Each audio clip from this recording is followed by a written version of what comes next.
Welcome to the Wildcast podcast, coming to you from Wildcast Studios with your hosts Adam Lund and Jeremy Boucher.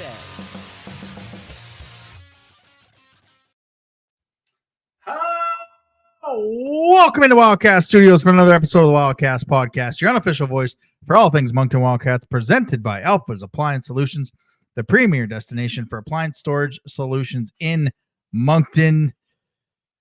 As always, fan listeners, I am your host, Adam Lund, and I am joined by your favorite co-hoster and Swifty dad, Mr.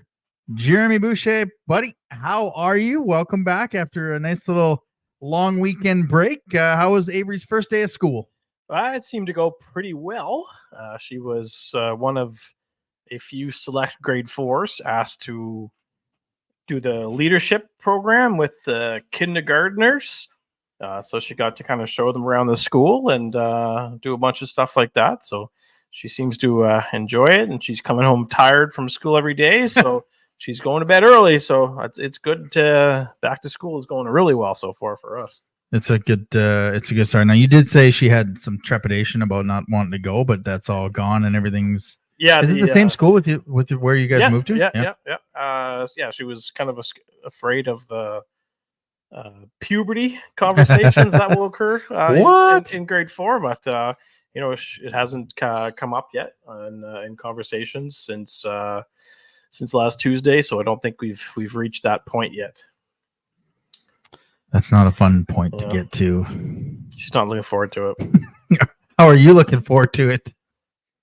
She's gonna learn eventually. Yeah, it's I think I said 2 weeks ago I didn't learn anything about about that until grade 7.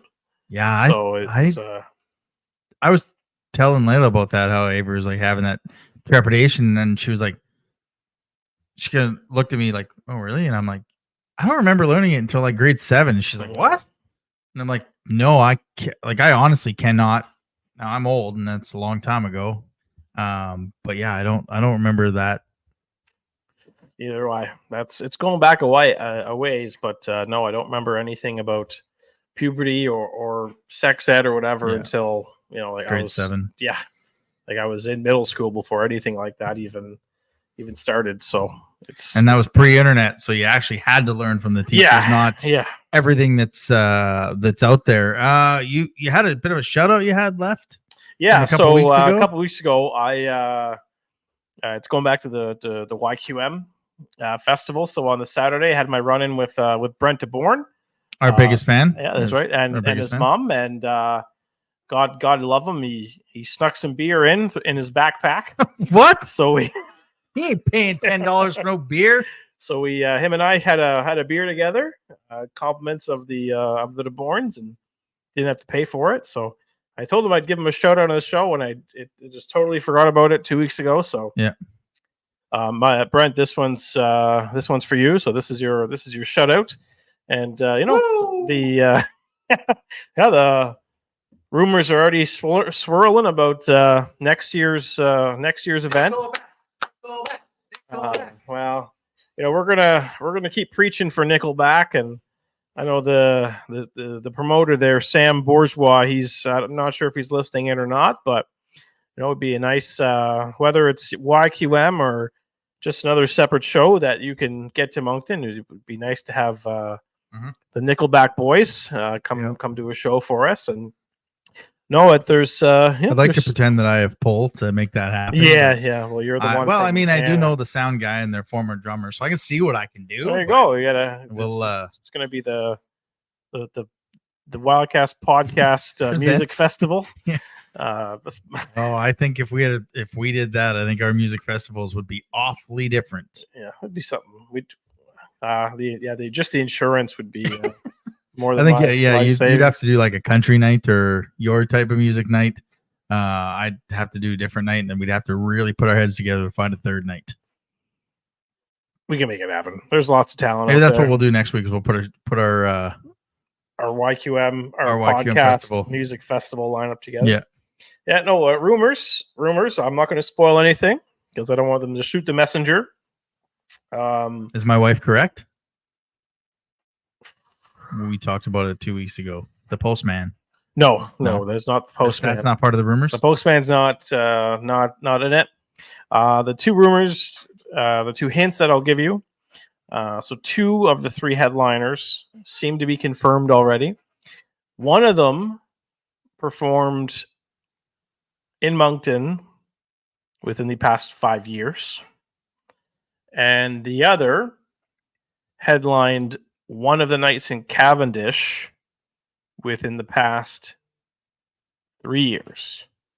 So those are your 2 hints on the 2 headliners for next year's YQM. If it's true, again, don't shoot the messenger. This probably won't be announced for another month and a half. Now, when you say performed here, can you give away the venue? Probably not. No, I cannot, because then that would give away the.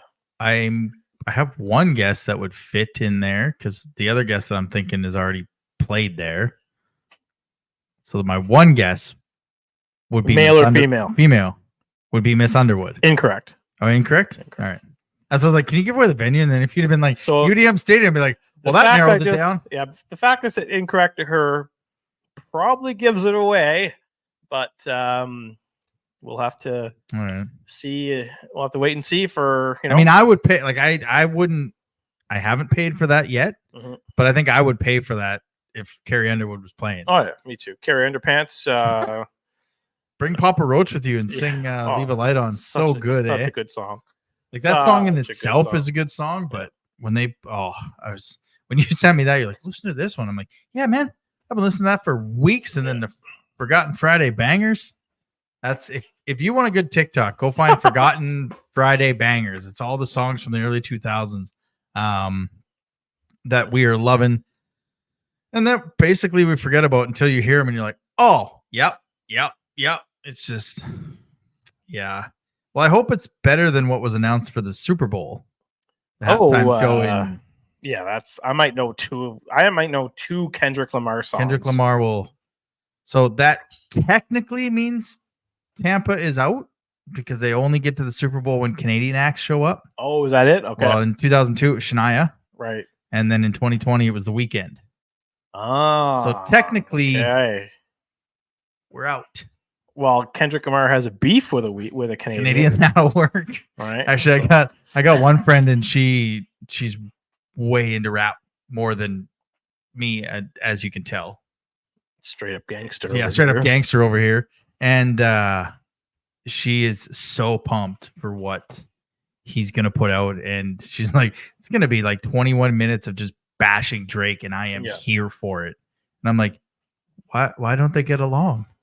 She's like, how much time you got? Yeah. There's I don't know the name of the song, but it's just all about Drake. Is it Not Like Us? What are you asking me for? Not Like Us is all about Drake. Really? Yeah. Can we play it on the show? Well, it's you would know the song. It's a TikTok song. Oh, would I? But yeah, it's all about Drake. It's just a Drake diss track, and it's if you look at the lyrics and the third line we're not going to play on here. Yeah, if you just read the lyrics and just do the math, you'll catch on. Yeah, we're not going to play that one. So go listen to it yourself. Yeah. Enjoy that one yourself. Good weekend. Good weekend in the Lund household. Put an IKEA bed together without wanting to hurt each other. So that's the first piece of equipment in 8 years from IKEA that we have put together. Now, don't hear what I'm not saying. She puts it together, and I don't go anywhere near it because my temp is like that much. Like it's not good. But we put our bed together. Then just sat on my ass and watched 13 hours of football. Watched the Bucks not help Chris Dobson, but help me go 1-0. Let's get my week off to a good start. We're getting even thinner in the secondary, so I'm a little worried. Headed to Detroit, but it was a good weekend. This is living in Alberta, this is the worst time of year because it just starts to snow and get cold, and it's the worst. Living out here in the past 6 years, I have learned fall is my favorite time of the year. Football, hockey, and the leaves turn orange and red, and I'm still mesmerized by it 6 years later. But it got kicked off with possibly the best Wednesday of the summer when Kevin and Gerline were kicked off the amazing race because she got lost in Miramichi.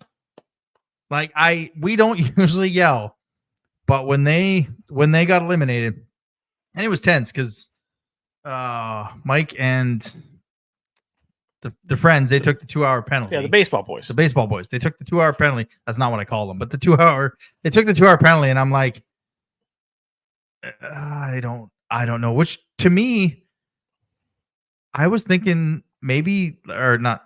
I was thinking that these challenges they set up to be like an hour and a half time wise, so that because it was an hour and a half and a 40-minute drive to get to the mat. So they set them up to be like an hour and a half, and you kind of figure it out. But it didn't start out well. They headed to Nova Scotia, and then had to make the big turn to Niguac, and I don't know how fast they were going, and of course it's edited differently, but yeah, that's I mean, yeah, they must have been cruising. Yeah, because if you look at it, police escort. Yeah, Niguac's probably like 2 hours from here, and Amherst is maybe 40 minutes. So by the time they realize that they went the wrong way and turn around, that's another 40 minutes. Yeah. So that's more, an hour and a half, let's say, give or take. Well, by that time, all the teams, assuming they've found their way to Niguac, they're pretty much in Miramichi. Yeah. And I just don't understand how the wrestler girls were still on their Sea-Doos when they showed up. Yeah.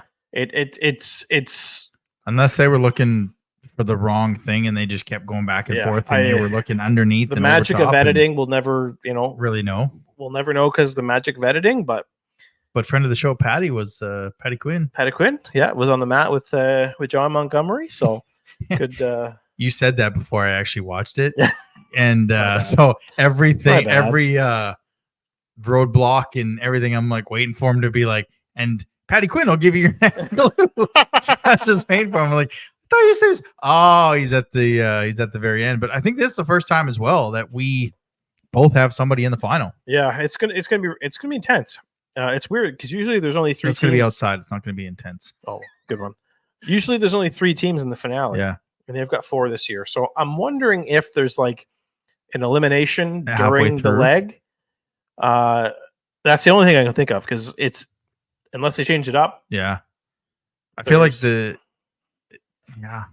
never thought that there's usually 3 teams, but yeah, it looks they go like all the way across and then back to Edmonton. Got to jump off a bridge, like it looks like it's gonna be fun, but I'm excited for it. Come on, team baseball. You got anything else, pop culture boys? No.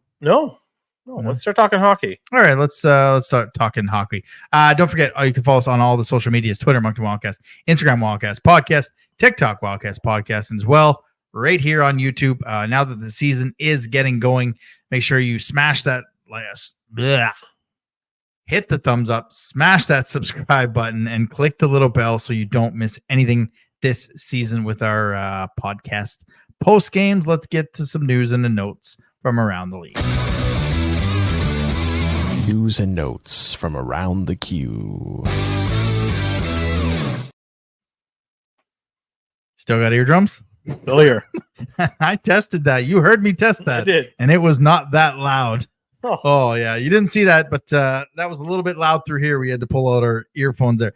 News and notes presented by Integrity Lawn Care, looking to do fall cleanup. And, you don't know where to start, or you just don't really want to because you're either golfing when there's no one out there or you want to watch some football. Check them out on Instagram or give them a call, 506-866-8218, or email them at integrityLawnCare@hotmail.com. Scary incident, man. Scary incident in Cape Breton. 3 Cape Breton players, Angelo Fullerton, Lucas Romeo, and Braden Schmidt, were involved in an accident September 3rd. Everyone is okay. Schmidt was kept overnight, but is now out. And according to the La Lancette article, which I converted, and I don't think I got the scope of the article, he's going to be out for a while. It's not career threatening, which obviously that's why the Eagles went ahead and acquired 20-year-old Noah Reinhardt for a 25th, a second in 25 and a third in 27. But I think it a little bit got lost in translation. Yeah. So let's just say that these three are extremely lucky to be alive. Essentially, what happened is they were on their way back to Cape Breton, and it was raining. They hydroplaned and crossed over into the other lane and went head on with another vehicle. Oh, the impact of the crash was so intense. The engine of their vehicle extracted. Like the motor of their vehicle extracted from their car. So okay, that did not translate well. Yeah, Jesus it Christ. was a very there are pictures online. I'm not going to tell you where to go see them. But yeah, let's just say that the three of them are extremely lucky to be alive. And I guess that's why you wear your seatbelts when you're driving. Yeah. Because it would have been a different story if they weren't. So think of this next time you get behind the wheel, either as a driver or as a passenger. It takes 30 seconds. Doesn't take 3 seconds. Doesn't take 30 seconds to put your seatbelt on. But it takes 3 seconds to put it on and a millisecond for things to go completely haywire. Yeah. So that was just ridiculous. Couldn't believe it when I read that. I was like, holy crap. That's I mean, the hockey world was already reeling, and it's just like that just would have been, and it's hydroplaning. Like, you have no control over that. And honestly, that crash may have played a part in why we didn't go to the game on Saturday in Bucktouche. Oh, I was driving through it, and I'm like, preseason? It's going to be a no for me, dog. Yeah. I drove to Spring Hill. It was beautiful. Again, I have confidence in my driving. I'm not saying I don't have confidence in others, but hydroplaning doesn't matter how confident you are. And, something like that just probably played a role in not wanting to drive to Bucktouche. That's the same. I said, you didn't even ask me if I was going. So I was like, I'm assuming he's not going. But even that, I was like, I'm not driving in this because there's way too much water on the roads. Yeah. And it would just be too dangerous. For one, I don't like driving in the rain to begin with. So to go up to Bucktouche on a Saturday night in the middle of a rainstorm, I wasn't. No. Preseason, no. Nope, that's on YouTube. We're good. Yeah. But yeah, what did translate in that article, which I didn't really realize, is just how much Cape Breton's been through in the preseason. Yeah. This Newcomb, the bus driver passed away. Yeah. It's tough. Been a tough year. Yeah. I'm not really good at talking about this kind of stuff transitioning, but Gatineau will put another number into the rafters this season. Pavel Rosa, he will go as number 55, will go up into the rafters December 14th against Blainville at the Slush Puppy Center. A native of Czechia, Pavel Rosa played for the Olympics in 95, 96, and 96, 97 season, and was the main architect of the 97 President's Cup and Memorial Cup victories. He was named the Offensive Rookie of the Year in 95, 96, and won the Canadian Hockey League scoring championship with 152 points in 96, 97. Wow. Yeah, he was pretty dynamic. I don't remember very many names from that day and age, but Pavel Rosa is one of those names that I remember just because he was just the best player on the ice. He was just making stuff happen every night. So yeah, he's the most prolific European player in their organization's history, and was the second round pick of the Kings in 95. Reflected 18 points with 36, but Good Lord, I didn't read that until now, and Yeah.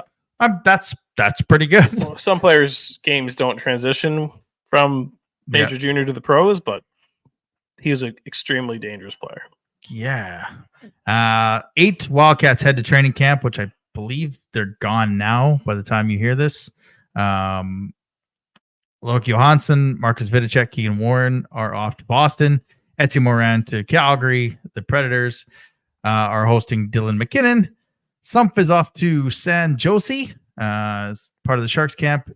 Uri Pekarchek. That's how you pronounce that. First time I was like, Uri. Pekarchek. We'll just go with that. St. Louis and Gabe Smith is off to Utah.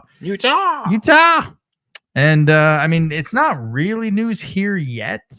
And I don't know if it'll happen, but it probably will. But I mean, if London's doing it, it's going to go down the ranks. London Knights had a promo online where they had a jersey sponsor for their jerseys this year. So you now have an OHL logo here and a CCM logo here and whatever their sponsor's logo here. So when you put a captain, you're just going to make it small and go above. And then where's the Memorial Cup patch going to go if they get there down? Like when teams get there, like what are we doing? I mean, I know the teams, you can sell ad space and I understand it, but like, it's just, you're running out of room for Memorial Cup patches unless they're just going to stop letting teams put shoulder patches on. And that's like, you can put one on one arm and it's blank on the other side in case you make the Memorial Cup, like, or put the CCM logo on the back and put the sponsor in the middle so you can have a captain. It looks weird to me. Yeah, there's too much going on. I don't mind the helmet sponsors. And again, this isn't going to be on the jersey, the Moncton Wildcats, Irving logo on the jersey. If it ever happens, it's not going to be on the jersey you purchase from the Roar store, but, and it's probably going to look weird for the first, like I know the Oilers have Play Alberta. I don't think Calgary has one yet. Do they? I don't think. I don't know. I mean, if they did, they probably haven't talked about it this week. They've been a little preoccupied with other stuff, but it does seem like it's getting to the point where we're going to have sponsors on there. And as long as we don't have the the European style logos where it's just logos everywhere, then I guess it won't be a big deal. But there will be something. I'm hearing some rumors on some jerseys, which is kind of exciting. It's kind of exciting. Nice. Just keep your ears, keep your eyes peeled. Something I've been clamoring for quite a while. I'll leave it at that. Something I've been clamoring for quite a while. We do have a guest to get to, but we're going to switch things up because he's not quite ready yet, and we're going to talk about said hockey team. Wildcast training camp report. All right, so they totally redeemed themselves, going 1-1 over the past week. Like the title of the show, the vets are here. It did make a difference as they went 1-1. They beat Halifax 5-2 in Spring Hill, and then they lost to Bathurst, as we said, in Bouctouche. I don't know if it translated on YouTube, but this is a big fucking team. Yep. These are big boys. I think if you look at the roster, there's one dude that's 5'9" and under, I think. Pekarchek is huge. Johansson is huge. Obviously, Gabe Smith is a big boy. Like, Vidicek is 6 foot. They are just size and skill, and it flat out translates. Like, I was trying to watch different players in that game in Halifax, and Pekarchek is going to be something this season. He was everywhere. 4 points, a +5 in the game. And he's not just size and hands. It's speed. Yeah. There was one, I think it was when we were short-handed and the puck kind of dribbled out and Halifax took the turnover and it was a 2-on-1. No, we were on the power play, sorry. And Pekarchek come from the bottom of the circle and beat the Halifax guy to the play to break up the 2-on-1. Like, nice. he was at the, like, it was a blue line to dot, and he just blew back. Like, I was just like, that was the prevailing theme when I walked around that arena was Karchik.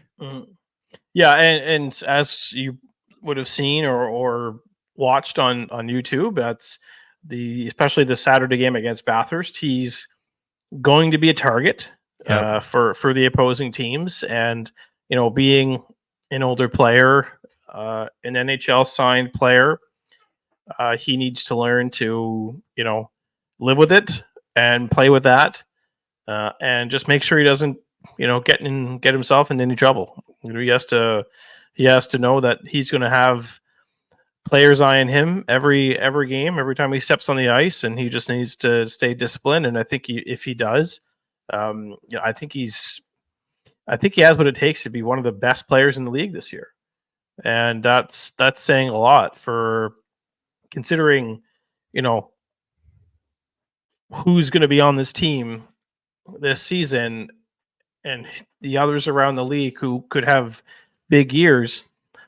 Being a first-year player, I think he's going to have an absolute monster season, and he's really going to put some points up this year. Like, he's, in my opinion, we only got to see him once, I believe, for one season in Moncton. I just want to fact check myself here before I say what I am about to say.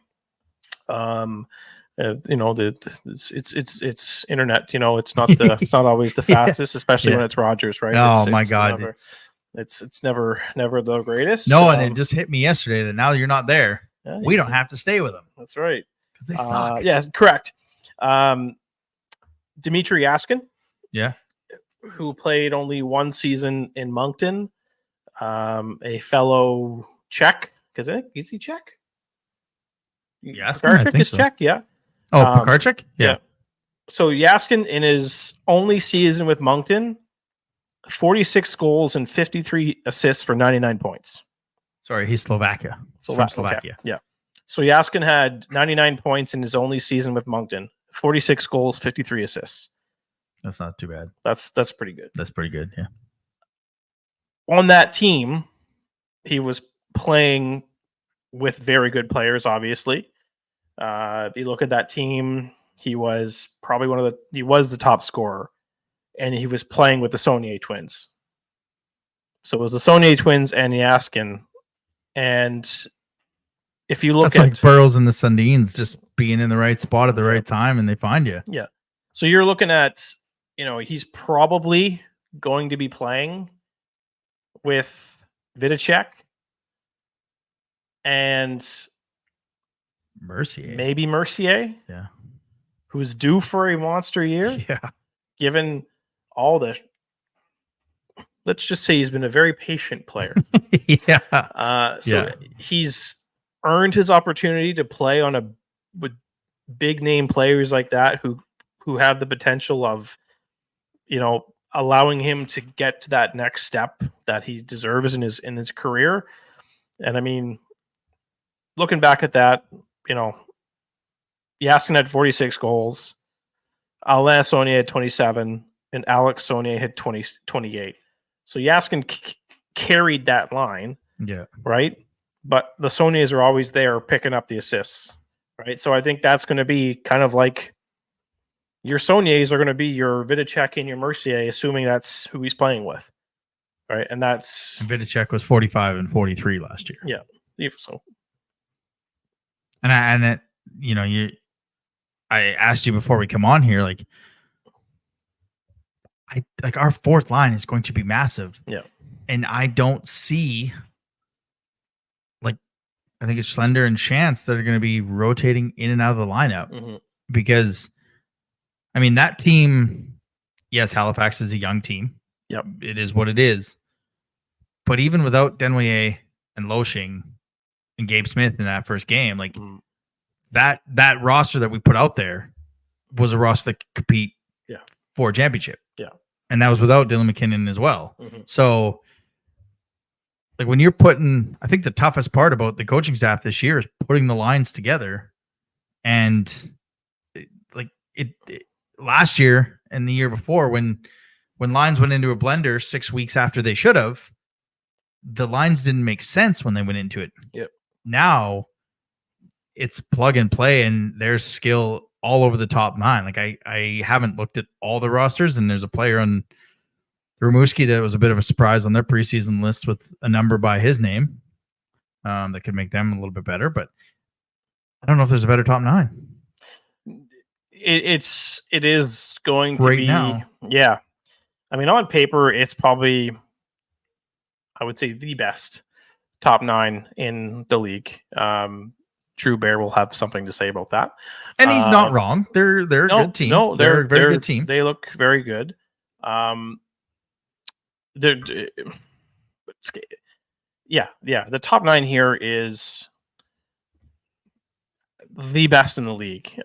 Easily the best in the league. Rimouski has room. They made a move. They got their POWA. I think it's POWA. I think so, yeah. They got Matthew Cataford. He's the reigning league MVP. Do you put much stock in that player that's on that Rimouski team? I mean, we can say it because he's on. Anybody can go find him, but it's Bradley Nadeau, who I don't know if he's just there. See, I don't know. Is he, because his path is different. Mm-hmm. Is he eligible for the AHL? That's the question. Because he played the BCHL, does that make him ineligible to play in the AHL? I have no idea. See, like that's because that's what I don't understand. That the path is because the BCHL now stepped away from Hockey Canada. Like, they want nothing to do with Hockey Canada. Because if you play NCAA and then you're drafted, if you're an American, there's so many loopholes in all this. I don't know if this is right, but if you're an American and you're drafted, you can go straight to the AHL. You don't have to. If you're not good enough for the NHL, you can play AHL at 19, and that's cool. But he took such a different path that I don't know if he's eligible for AHL or not. So if he's playing AHL, he probably wants to be making his 60, 70, or $80,000 a year playing the AHL rather than getting paid under the table to play in Rimouski.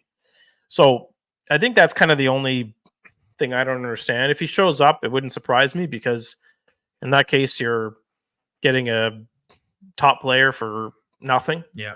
But at the same time, if you look at our top 9, do we have to make any moves?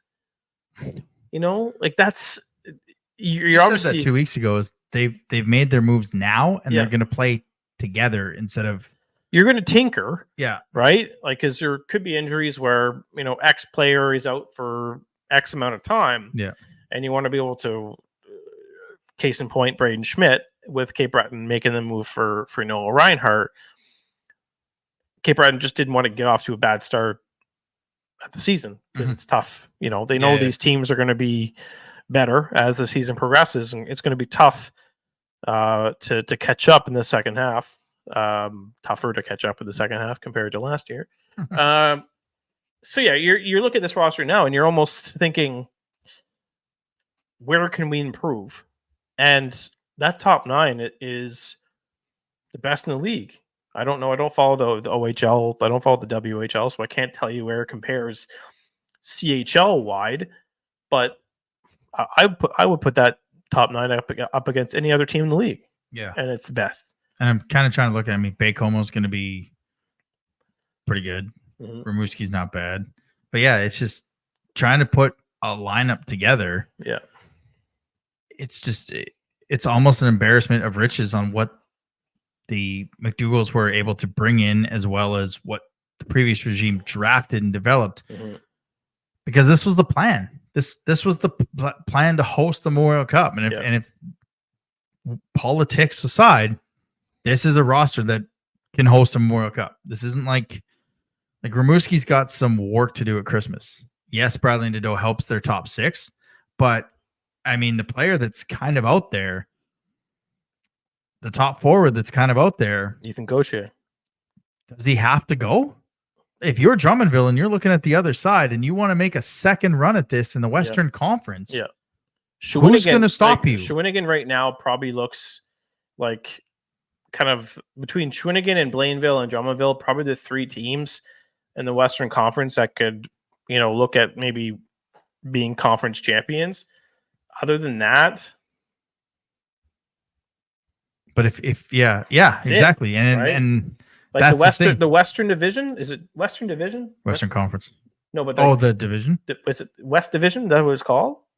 That's Drummond. Because it's West, Central, East, Maritime. Yeah, West. Yeah. So in the West, Blainville, they're up against Rouyn-Noranda, rebuilding. Yeah.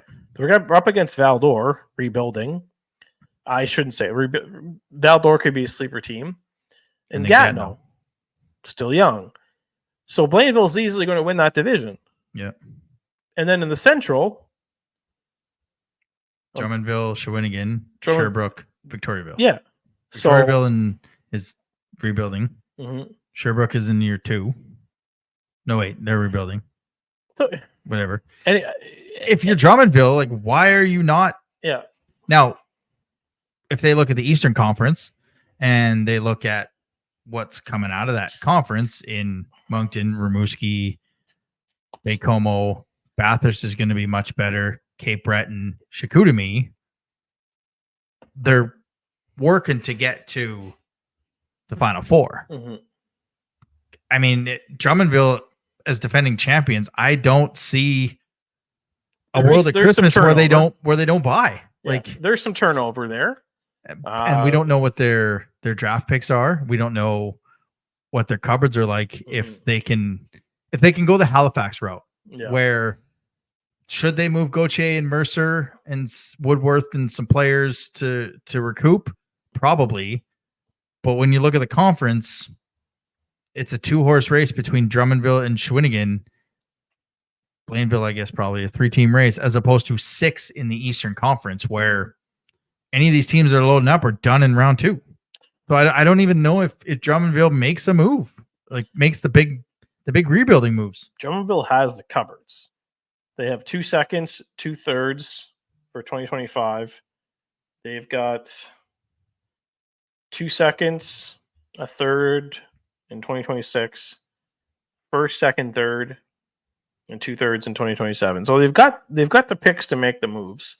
But yeah, it's going to be interesting to see who does what. I think this is probably one of the more intriguing Christmas trade periods in a while, because I mean, according to us, Moncton looks already good on paper, and they're not going to do much.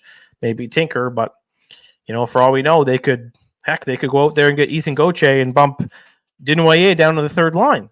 Imagine Caleb Desnoyers playing third line on a hey, yeah, nothing wrong. No. Like, it's, I'm just throwing. I think he'd rather play third line on a championship team than play second line on a team that. Yeah, like you're just throwing stuff out there right now. And does Moncton have the assets to pull that off?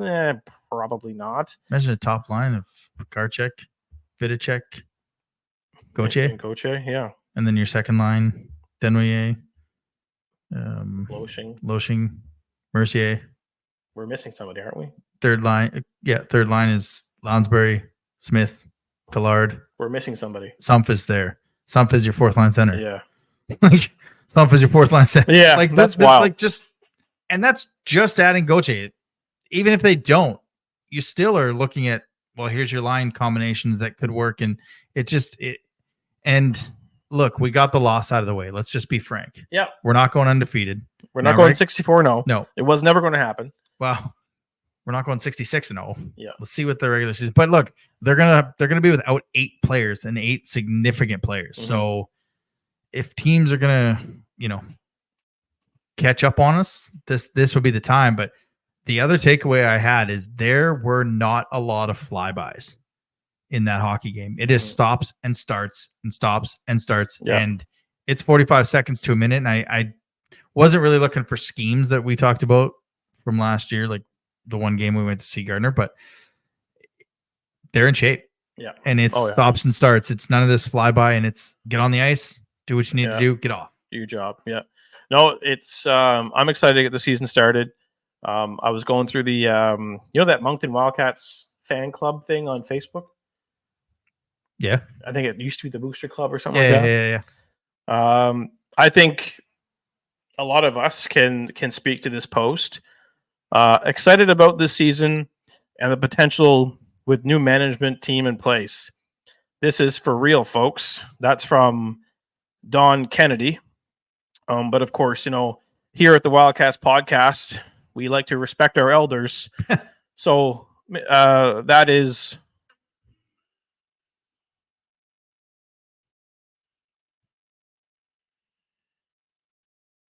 to us. So that is again, that's on the Moncton Wildcats fan club page on Facebook. The YouTube and everything, or you put that on there? I had that one ready for the show. I've had that link saved on my Safari since like 3:00 this afternoon. And the best part is I saw him grab his phone and like look up at me, and I'm like, I don't know what's coming, but I'm excited for it. Yeah, the game in Bathurst against Bathurst and Bucktouche. Yes, it's a preseason game. We lost, whatever it is, what it is. But this Bathurst team, I don't think is a team that can be slept on. And I think a lot of people are sleeping on them by saying there's 4 teams in the Eastern Conference that are going to go right through it.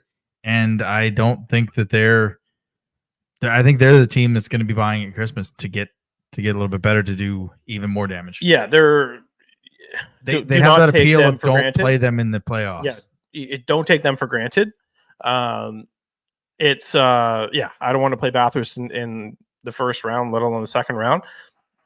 Leave that for Cape Breton. Yeah. But no, in all honesty, it's Bathurst is probably going to be a team, and Drew Bear is going to hate me for saying this.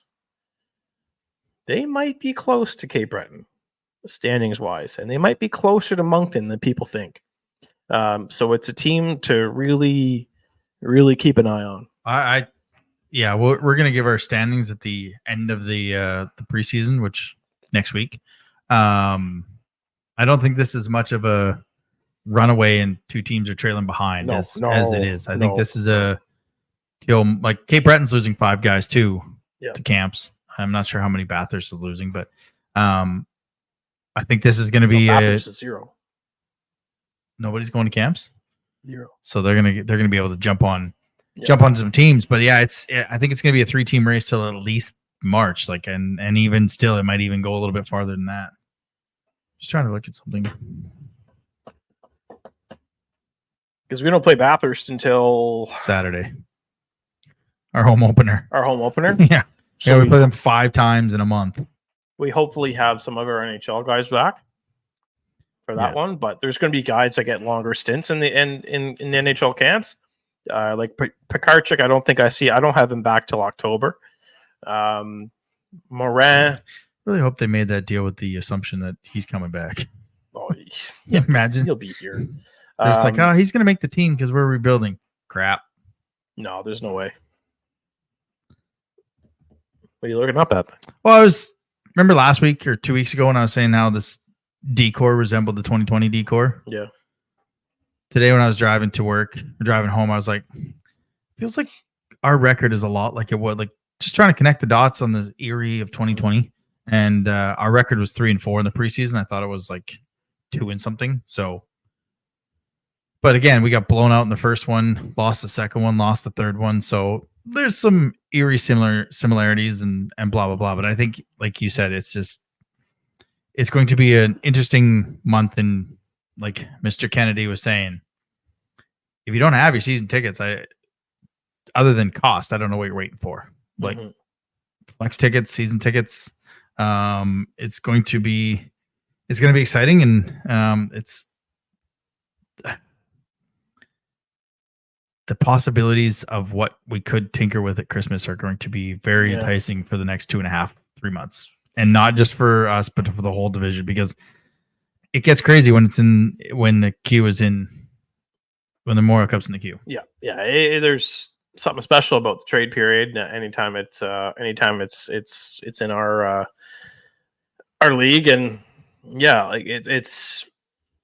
I think I think we're good enough to win, but there's always that surprise, that the Phil Daou trade to St. John came out of nowhere. That was an RKO out of nowhere. Yeah.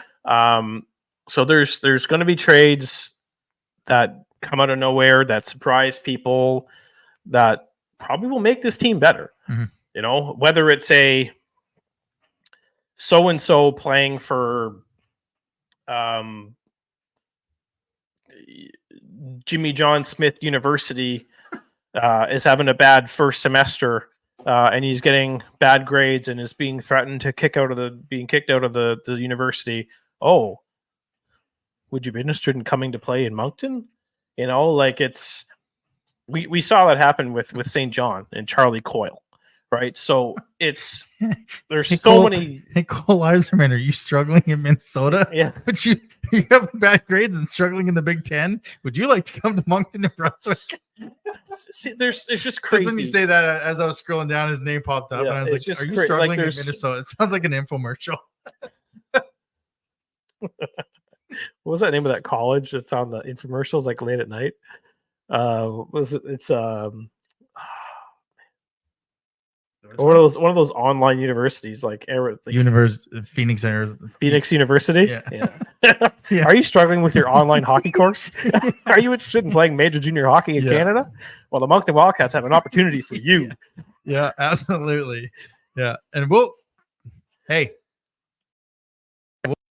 commercial.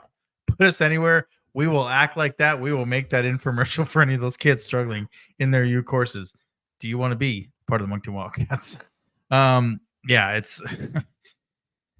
It's man, it's going to be tough to pick a rookie of the year is going to be pretty simple to pick. There's not that many of them this time. Oh, on our team? And we're not doing it now, but like next week, but like MVP or offensive player of the year, defensive player of the year, like the last couple of years you can see them coming and you know who they're going to be, but this year I think it's going to be much more difficult. But yeah, one more preseason game this Friday night in Bathurst, and then we get a week off, and then things kick off for real. But our guest is backstage. Are you ready to talk to our good buddy? Like a fishing trip. Let's reel him in. All right. View from the other bench. All right, it's time for our annual Maritime Division Preseason Primer, and we continue with the team that was finding their stride last season, and in a lot of games, finishing 26, 34, 6, and 2 for 80 points, but that's what you're going to get when you play Halton hockey, and you hear us say it every year. We are pleased to be joined by the color voice of the Islanders, Cory Arsenault. Cory, welcome in. I mean, how's the tour going? Listen, boys, the tour's been great. Getting out a couple rounds of golf a week here. PEI's got some tremendous golf here in the summer, and certainly taking advantage of it. Had a big weekend this past weekend at Crowbush and Dunderave, our annual Hackers Cup. So a little played out. Looking for an early bed here tonight, but got to get this interview done and then hitting the sheets because hockey's going to be up and running here in a couple weeks' time. Absolutely. And I think I say this every year. I am jealous of your summer every single year. I guess we'll get this kicked off. We'll start maybe the biggest move for the Islanders, and that's between the pipes. Stop us if you've heard this before. The Islanders acquire a goaltender that's going to make a difference in acquiring 20-year-old Naila Ruccia, who, I mean, anyone in the Maritimes is familiar with. But just talk about the stability that's going to bring to that position for the Islanders. Yeah, I think that was, maybe the number one thing that Jim wanted to improve on, this year was goaltending. Last year, it was tough. I mean, Axel Zolzol's coming from Latvia. Carter Bickle, who was our MVP, he really was terrific in the second half of the season and gave us a chance in the playoffs. But there was just too many nights where you get subpar goaltending. It's tough to win in this league. And, Ruccia is a guy that's proven. He had a terrific year last year with Cape Breton. It's a numbers game. We all know there's numbers games when it comes down to 20-year-olds, and you had an opportunity to jump at them, and the price was right. This is still a team that is relatively young. the core of their team is heading into their 18-year-old year. So you need a good goaltending to compete each and every night. And I'm excited. I think they have a top 5 tandem in the league. Ricci is a proven guy. The guy that I'm really high on is Donald Hickey, Newfoundland native, set great numbers last year playing Junior A in Ontario with Cornwall. He had some of the best numbers in the league as a 16-year-old. He has been a rock star in camp here right now. Not Matty Welsh, but think Matty Welsh, that type of goaltender.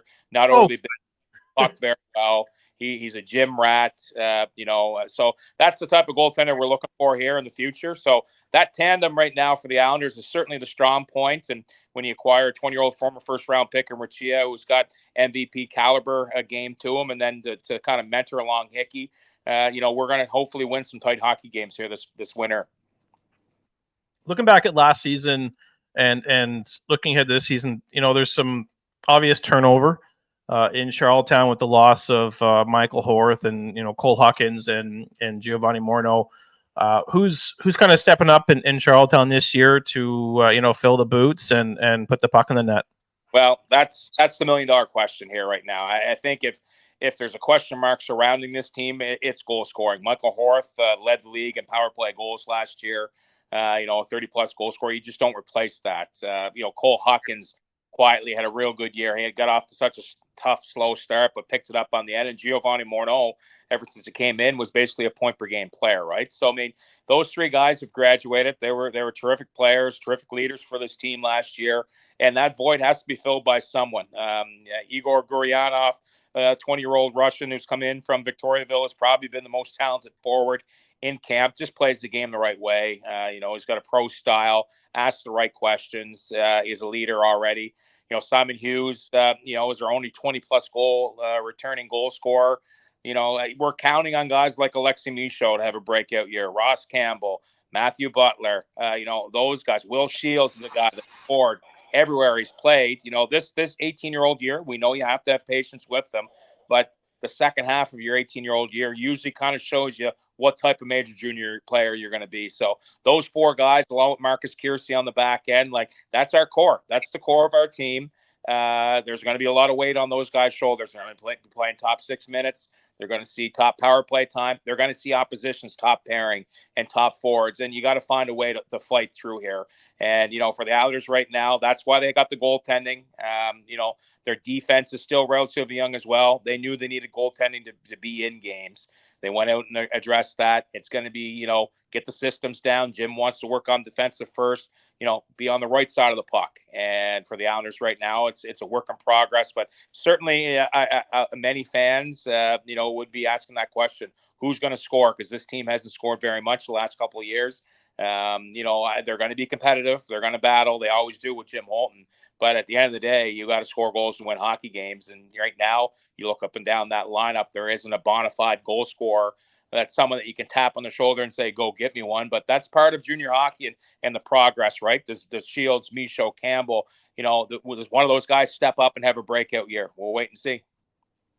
Yeah, and that's we just before you came on, we were talking about what this conference is going to look like, and there's 6 teams, that have the ability to go in and prices get kind of silly when the Memorial Cup's in the league, and the best part of this team, or I guess the strongest part of this team, would be the back end, the blue line, and the goaltending. Is that somewhere where you think maybe Jim maybe looks to address? Do you think they kind of tinker a little bit? Like, what do you see in a team that's, that third year of your rebuild, you're kind of making your strides, depending on how you're going? Like, what do you see for this team come trade period?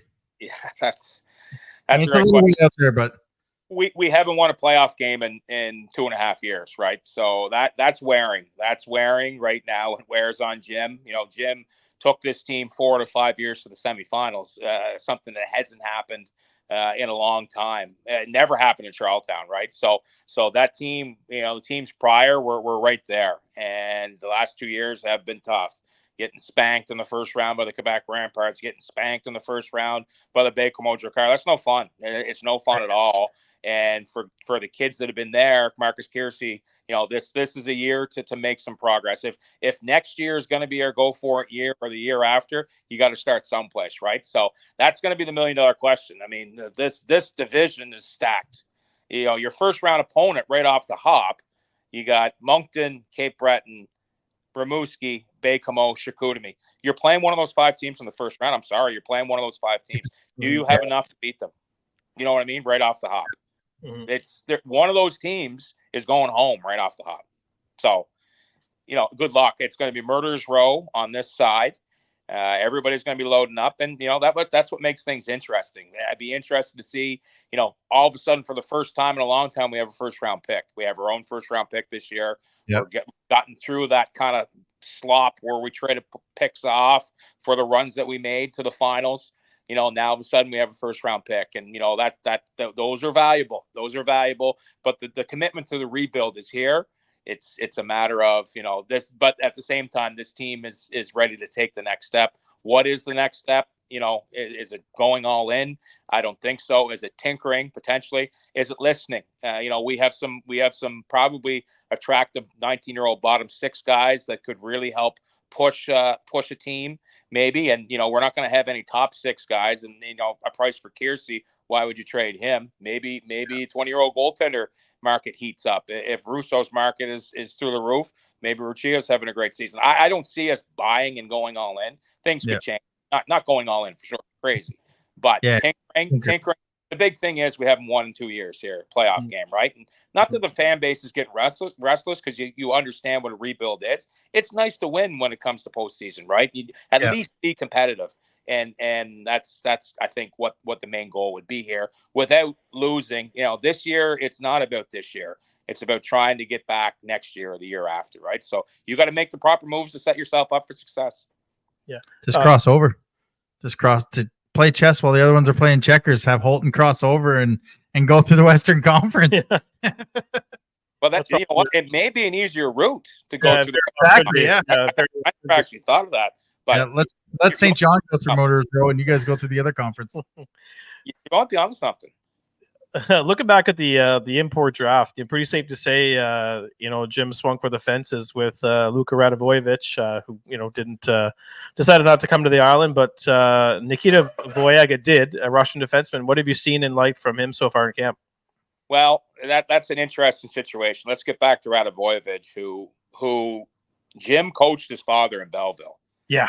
So there's a connection there. And Jim, this conversation has been happening for a while, leading into the Euro draft. His agent actually played for the PEI Senators. Mm-hmm. So there's two connections there, but he signed with a Swedish top team as a junior, and he had a 2-year contract. So in a perfect world, selfishly for us, a 17-year-old in the top-ranked Swedish league generally doesn't always work out. We're hoping that, it's you got to be a hell of a player to play in that league. In a perfect world, he comes to the World Juniors and then comes here after Christmas. And you have a bona fide, Lucas Cormier on steroids, potentially, right? That type of player. That type of player, a game changer. Who's potentially a first-round pick. Now, in saying that, there was only, I think, 3 defensemen drafted in the NHL draft under 6 feet. He's one of them. They compare him to like Quinn Hughes type player, right? So you get your hands on this guy. The opportunity was too good. Now, the other guy, this Voyaga kid, he's got the same agent as Goryanov. So there was a connection there. He showed up, 16 years old, 6'2", 200 pounds. He's a Russian tank. Like, I was in talking to Guy Girard, a defensive coach, like, every day at practice, he's turning heads. He's mean. He doesn't care. He goes in, battles. He'll run you through the boards in practice. And that's what Jim wants to see, that competitiveness. Like, they think that this guy has a chance to be a pretty special player, like a pro, like a guy that kind of, a late Euro pick, you don't know what you're getting. He's here and he's ready to play and he's ready to compete. Keep your eye on this guy. He's only 16 years old, so his NHL draft's only 2 years down the road. Mm-hmm. His feet are humongous. He plays with some snarl. He's making Ruchia look foolish on a few drills in practice as an offensive defenseman. Like, this guy, there's a lot of eyebrows being raised in Charlottetown on the ice surface with this guy as he gets a little bit more comfortable with his surroundings. So everybody's excited. Like, this is a guy that has some potential. I'm looking forward to him because I've seen him in preseason, and he doesn't back down. He's everything's hard. Everything's hard, and he has some skill, and he's only 16 years old. So you can imagine a 16-year-old young fellow like yourself maybe landing in Russia trying to get a podcast going. It would be a little bit intimidating, right? So we'll see, but there's some high hopes, and I've heard nothing but high praise from this kid. We'll see. So you touched on a little bit there. Obviously, the team hasn't won a playoff series in 2 years. Kind of going through rebuild. This is the third year of that. I mean, just I guess last one for me, just kind of touch on the fans' expectation on the island. There is playoff series win. Like what are the fans' expectations here? Yeah, that's a good question. The fans here are abreast of what's going on, and they realize what's out there, right? So I think it starts with goaltending. You have a goaltender like Riccia or Hickey in the future. If you can stop the puck and be a first star of a playoff game, you have a chance to win. That hasn't happened in Charlottetown for a while, where a goaltender has been a first star and stolen a game. Now he needs a lot of things to go in front to win for, but just competitive. And I think they, like any team, they want to stick with the rebuild. I think they'd love to see us pick in the first round to get that bona fide skill player that you can build around. You know what I mean? You've seen them in Moncton. You've seen years where you haven't had them. They're difference makers. So, I think everybody is committed to the rebuild. They're excited, about this past draft. Emilio Alexander Lemieux Goupil is, our third round pick. He's had a good camp. He's playing junior A up in Summerside. He's a big physical presence on the back end, probably with a younger defense core with Owen Conrad and Zach Plomada. I think they need a lot of work too. So it was kind of, maybe not of the appetite to throw a 16-year-old in with that right now as well. So, it's about the future here in Charlottetown and, staying committed to the rebuild. And with that comes some long nights, and we've had those right now. But I think, the goal is to remain competitive and, let the chips fall where they may once it comes playoff time. Because if you have a hot goaltender, a good goaltender, you have a chance each and every night. Yeah, we saw with Bathurst last year against Halifax, right? Yeah. 100%. All right. Before we let you get your beauty sleep there, we're going to do the annual tradition. And, of course, you can change this after the trade period. But who do you have in the final? And who do you have winning the Gilles Courteau Trophy? Oh, you put me on the spot, but I haven't really looked hard at the Western Division and on who's around. But in my mind, it's Moncton, Cape Breton, Rimouski probably.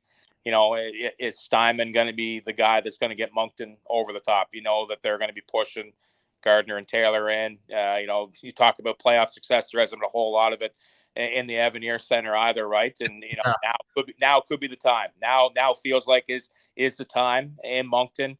Especially getting, snubbed for the Memorial Cup. I can see, I'll show you a little bit and we'll be there. And I think they got some of the pieces to build around. To me, Cape Breton is another team that I think they're ready to make a major push. So the success that they had last year and seeing the attendance skyrocket, through the roof at Center 200, I was thrilled for that organization. And what a job Joey Haddad, former PEI Rocket, showed out, and the off-ice crew have done there to turn that thing around. In Cape Breton. It's awesome because that rink used to be one of the toughest rinks to pull points out of, and then it became one of the easiest. And it's starting to turn back around. Louis Robitaille, Sly Couturier have done a great job. They got full support from ownership as well. I can see that team pushing hard. It's going to be interesting because on this side there's those two plus Rimouski, and I think Rimouski has a lot of work to do. I really do. I mean, Catafor is a terrific player, but he needs some more to surround him, and I don't think they're done yet. They can't be done. They need to do a little bit more. They got the goaltender Miller if he's healthy, and he can give you a chance. But I still like Moncton and Cape Breton. I like those two teams. I think they're going to be going all in, and I can see one of those two walking out and representing the Q at the Memorial Cup. And for your guys' sake, I hope it's Moncton. All right, we'll circle Moncton for now. I like that one. Don't worry. Pat had the same two teams, but he went the other team for obvious reasons, right? It's pretty bad if Pat picked Moncton over Cape Breton. What's that? I said it'd be pretty bad if Patty McNeil picked Moncton over Cape Breton. Yeah, you might be walking out of the office with a pink slip for all we know. Yeah, absolutely. Well, Cory, again, true pleasure to have you on, and we'll be making our way over to the island and and you get your beauty sleep, and look forward to an exciting year and having you back on in and around that draft time.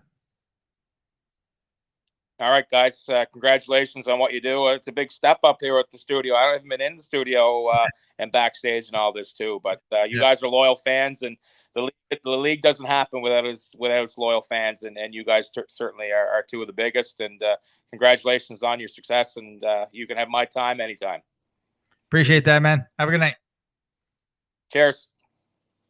It's a year after year after year. When we have Cory on, and again, thanks for having it on. It's hockey. It's learning the system. It's playing, tough physical. They always find those guys, and they're an interesting team because they could make teams better this year, but it would kind of subtract from what they're doing next year in terms of, and then buying back. So they're a very interesting team to kind of keep an eye on. And like I kind of joked, I mean, I don't see Holton wanting to be worse than St. John because you don't ever want to lose hockey games. But if there's a chance that you can compete with St. John and you have to go the other way and go the other route in the Eastern Conference, they could be a team that surprises and gets to second or third round in the West.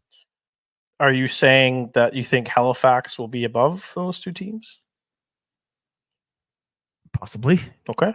Depending on goaltending. We'll see how the our standings come out on I honestly I don't think that Charlottetown will be worse than those, but depending on who moves a goaltender, like he said, if the market for Russo is too much, well, Halifax is going to be better than Charlottetown if some team comes calling for a cheaper Ruccia, and I don't mean cheaper in terms of anything. I just mean paying the price in acquiring a 20-year-old goaltender, especially if Mercer's not moving from Drummondville.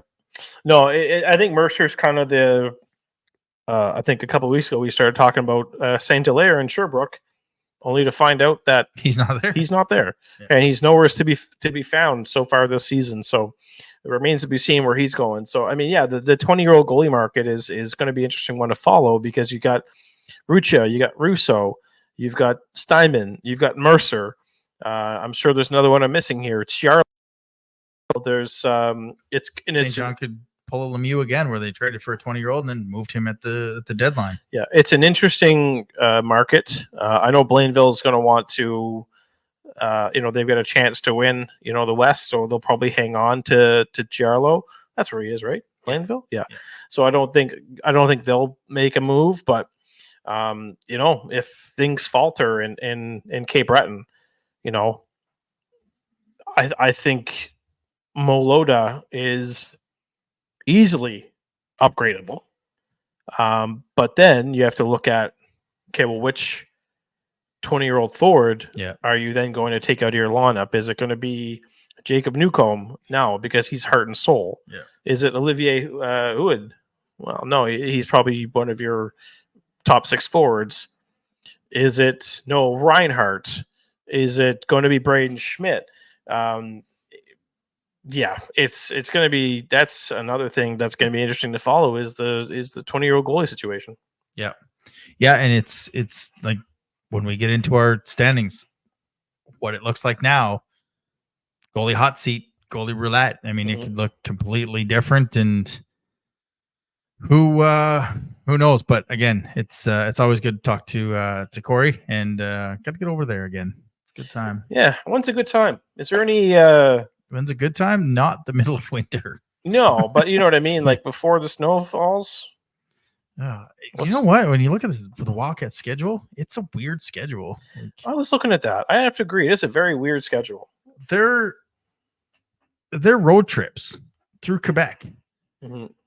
So October, they've got a road trip in Drummondville, Shawinigan, Victoriaville. Are we going on that one? Cool. Didn't we prematurely talk about it? We did prematurely talk about it. But before that, they play Chicoutimi here on the 18th. Then they go to Cape Breton, and then they make the trek all the way to Drummondville. Yeah. When they play in November in Quebec, Shawinigan or Chicoutimi and Baie-Comeau, they go to Charlottetown on the road and then head to Quebec. And where was the other one? Oh, in January, when they've got Gatineau, Rouyn-Noranda, and Val-d'Or, they have a home and home in Halifax. So they play Halifax on the 3rd, Friday the 3rd, and then January 5th, they go to Halifax and then start making the trip to the Quebec City. So they go 3-4 hours the other way and then have to start the trek. So it's a little bit of an odd schedule when you look at the Quebec road trips. Saturday, November 16th in Charlottetown. Book it. There we go. It's a wonderful hotel there if you plan on staying the weekend. A hotel? Oh, man. It's I can't think of it. I'll have to keep you abreast of the hotel there on what it's called. In fact, while I'm finishing up the show, I'll ask. Because you're gone opening weekend. Yeah. Yeah. Hotel in Charlottetown. Isn't you stayed there? Not Charleston. Yeah, I did stay there, and it's that Great George. No, I know you remember. You've told me the name. I can't remember. Think of it though. There we go. She's gonna be like, "Why are we going to a hotel in Charleston? Not Charleston, Charlottetown. Come on, Charleston, South Carolina. Charleston. We're going to go watch the Gamecocks. That's yeah. We could NCAA. Yeah, no, I'm gone in 2 weeks for the regular season opener in St. John, and then Charlottetown on the 22nd.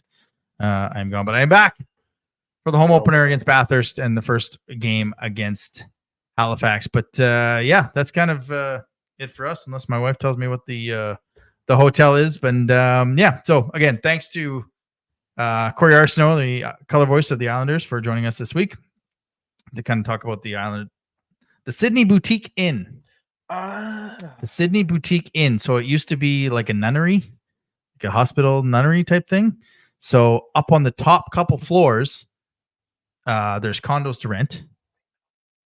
And then the bottom floor is hotel rooms. The bottom 2 floors are hotel rooms.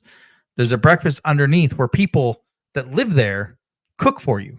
Like they cook the all-you-can-eat breakfast in the mornings. I literally lived in Charlottetown for 2 years. How does this place not look familiar to me? I don't know, but to all Wildcat fans, if you're going to a game and you don't want to drive home or can't drive home because of weather, the Sydney Boutique Inn in Charlottetown is perfection. Absolutely fantastic. They got a massage chair in the hallway just before the elevator on the 2 floors we've stayed at. Actually, we've stayed at 2 different floors. And you just, no charge. You just go in there and get a nice 20-minute massage in a chair, and it's mint. Go Sydney Boutique Inn in Charlottetown. They're not a sponsor of this, but we've been there every time we go there. It's lovely. All right. Yeah. Cool.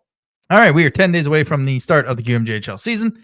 So next week, basically, we're getting you set for opening weekend in Charlottetown and St. John.